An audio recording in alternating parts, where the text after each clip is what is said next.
Hey everybody, Tyler here with Doga TV, and a couple weeks back we went to Comiket, which is this large, basically fan fiction event full of manga artists, mostly independent manga artists who do renditions of their favorite, comic book characters or video game characters. It was a really interesting event. I wanted to get more footage of the actual event itself, but the problem is most of the booths were quite racy.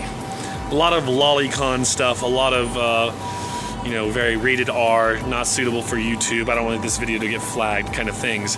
So check that out. Also, there's some cosplay at the end of the video that's pretty damn cool.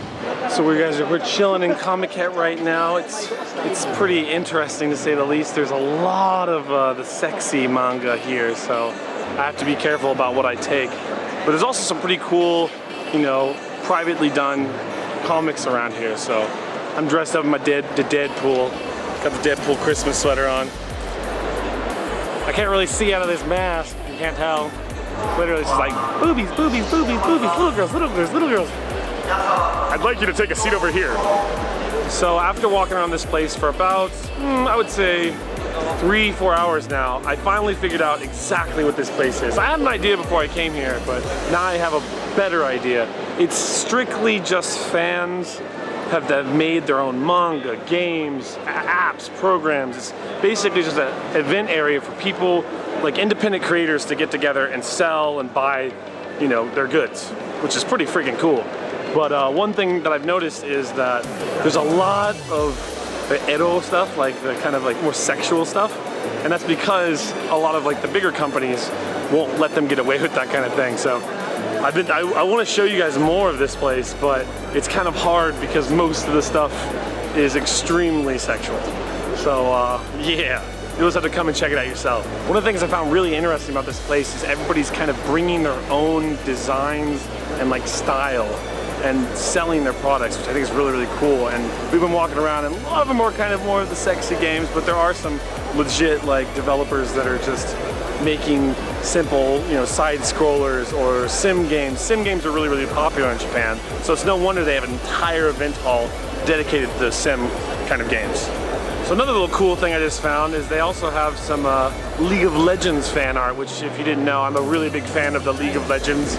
Even though I'm a Wood 5 player, I quite like to play the game. But yeah, we're just getting some footage of that.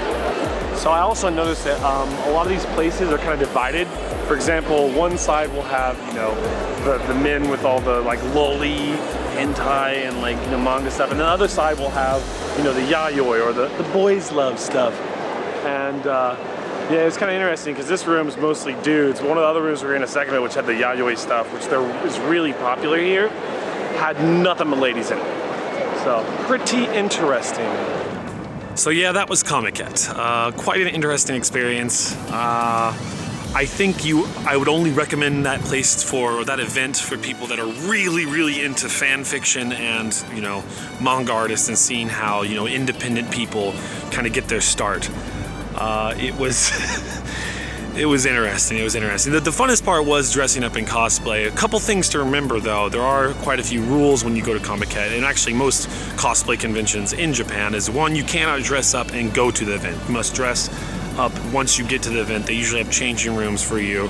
The other big rule is don't just don't just take pictures of people without their permission. If you're going to take somebody's picture, please ask the cosplayer for their permission.